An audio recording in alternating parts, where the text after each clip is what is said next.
All right, folks, welcome to the channel. Me and Darnisha, this week we're going to talk about the movie Sinners. But what we're going to talk about is why the hell we don't want to see the mug. And it's nothing against the director. He seemed like a cool brother, but we just not like that with Hollywood. Okay? See, Hollywood dropped Sinners and all of a sudden we supposed to believe they done turn a new leaf? Come on, folks. Y'all know Hollywood. This industry for decades packed and sold our pain, controlled our narratives, reinforced our negative stereotypes. Now, if you want to forgive them, forgive them. They push these narratives, and sometimes they push them without us being at the helm. Or they'll have some hand-picked brother or sister controlling stuff, whether the brother got a dress on or it's a thug who got shot 9 times. That's who they give the power to. Y'all know it. Now, I'm not going to go and see it. I'm not. But here's the problem. See, every time a movie comes out and I start hearing people saying, oh, it's amazing, you need to go see this movie. Every time I would go and see it, I would just pick it apart because that's what I do. I'm going to give you 2 times when it happened. I had co-workers telling me about the movie Crash. Have y'all heard about the movie Crash? Remember when that movie came out, everybody was talking about, oh, it's the greatest movie ever made. Greatest movie ever made about racism. You know what happened when I watched it?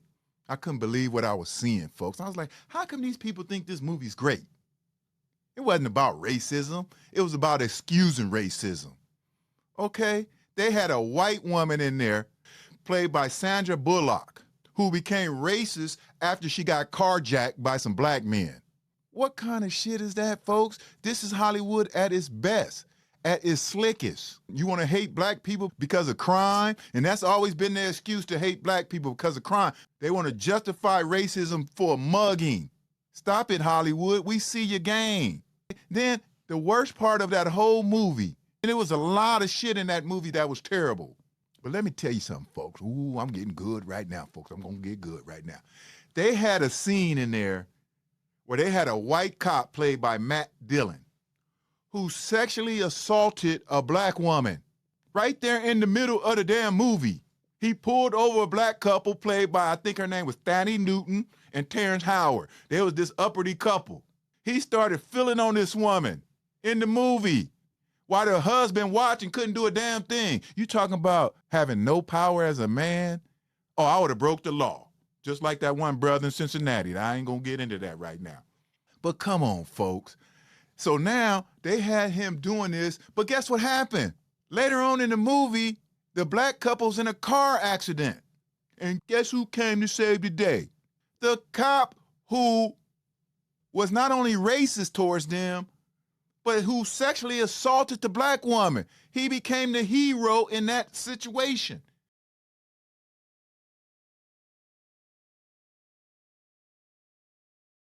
This is the type of shit Hollywood serves us. And some of y'all applaud this shit. It's truth-telling. All right, Darnisha, how you doing over there? I didn't mean to go on. I am good, but like you said, it's the narrative. It's the demasculation of the African American male, the strongest piece in the game, the king. Let's play chess. Can we take this and go and grow from it, but yet we still continue in the cycle, right? Like you said, the Terrence Howard had to sit there and see this going on. It goes all the way back to when the master would rape the women in the slave camps, right? I mean, but it just continually plays over and over.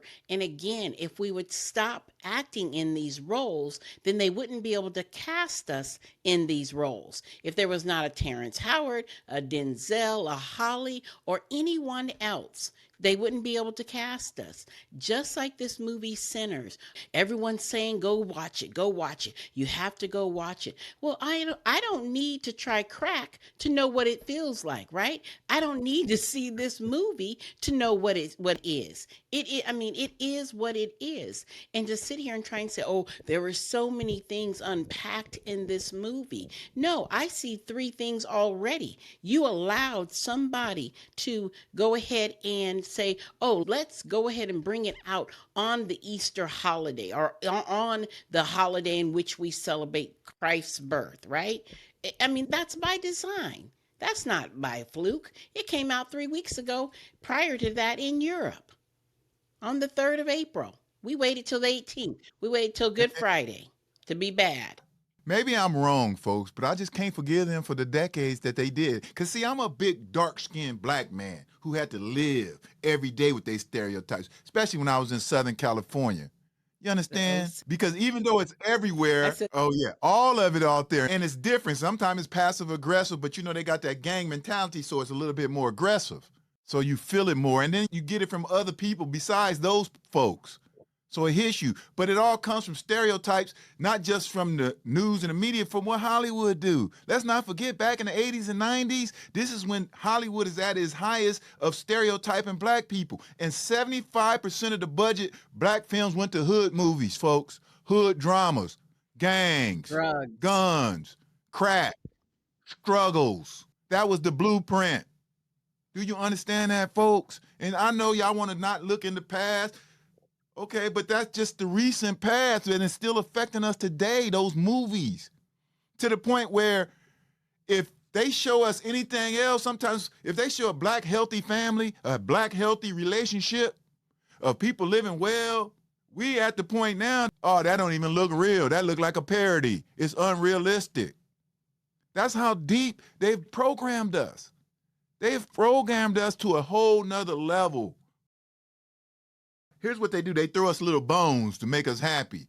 They'll throw us scraps for 10 years, and now they'll throw us little bones like when they did with Black Panther. That movie, everybody was so happy for that movie. Oh, people comes crying in the lobby. Oh, it felt all liberated and stuff. Come on, man. Stop it. Well, but Michael Huh? Jackson, remember, had the song, Do You Remember the Time? I mean, that right there was a nice representation of your culture. That's my point. They'll give you something like a Michael Jackson and stuff like that, but at that same time Michael Jackson was out, there was 400 thug rappers calling women bitches and showing guns and showing the poverty and just crack and all that. You get what I'm saying? Like I said, folks, they'll throw us a bone and we run for it. We starving. A lot of black people be starving because they feel empowered. It's escapism. Like in the movie Wakanda. Even though they'll do a movie and in a revolutionary type movie, they'll take the killer, the main person, Killmonger, who was the one on the real revolution tip, they make him the villain. That's what they do. Like in the movie Barbershop. In the movie Barbershop, do you know who the villain was in the first one? The educated black man was the villain. And you know who everybody fell in love with? The thug dude. It's the narrative, and we fell for it. Like you said, the educated man saying rise above, but no, the light-skinned brother with the pretty eyes, right? The dark-skinned man with all of the African gear on, per se. We weren't about him. He was short, he had glasses. And then at the same time, when they would do romantic movies back in the 90s and 80s, every time they did a romantic movie, they would have the light-skinned woman getting the romance and the dark-skinned woman just being the little friend and stuff. And this is how you know they can control it, because within our families, we come in every shade. We might joke with each other, but at the end of the day, we come in every shade, so we comfortable. So anytime you see colorism with stereotypical colorism, that means it's coming from those people. Because amongst us, yeah, we might joke or whatever, but we don't have those problems. They come out like a movie To Help. Come on, man. Movie To Help. How in today's age, I'm still flabbergasted they still make slave movies. Think about it. It's all a part of the narrative of keeping you exactly where someone wants to keep you. Think about it. When you go to work, right? And if you're continually doing the same job and being in the same rut, it's day in and day out, right? And again, it doesn't even have to be a slave movie. It could be just like what you said, Crashed. It can be any of those things. I know. And that's the thing about it is, what a lot of people think is it's not about history going way back. We don't have to, because these things affects us today. I know people know the media has something to do with it, because you guys are always talking about how social media has affected the youth today. Well, where do you think the social media comes from? Big Brother is the media. You look at all the gender that's going on social media. You know where it started? Back in the 80s and the 90s when they came out with movies like The Color Purple, directed by Steven Spielberg, that didn't have one black man that was positive in that movie. He was either abusive, absent, morally deficient. Not one. How you gonna have a damn movie ooh, I'm getting, because I feel the stereotypes every day. How you gonna have a movie with not one positive black person? And then you're gonna have black men and black women against each other. Okay, Precious. Okay, the black father figure portrayed as a predator. Come on, man. Color girls. And this is what I don't get. And I remember when I would go out with a sister in the 90s and stuff like that, and we'd go on a date, and all of a sudden, well, why you single, sister?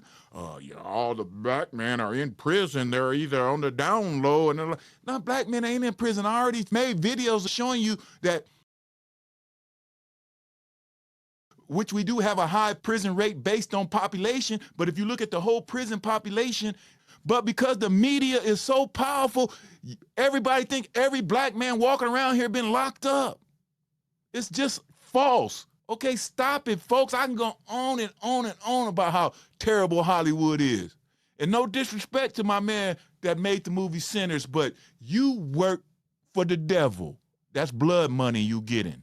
And I can guarantee you this last thing I'm gonna say on this, because we gonna get into another aspect with the Hollywood too. But I'm gonna say this, and I want all black people to really hear this, and really, this is the one part I want y'all to really think about, okay? I guarantee you, every black film ever made, I guarantee you, Sinners, Wakanda, Black Panther, I guarantee you the only black people that was on that set was the director and the actors, okay?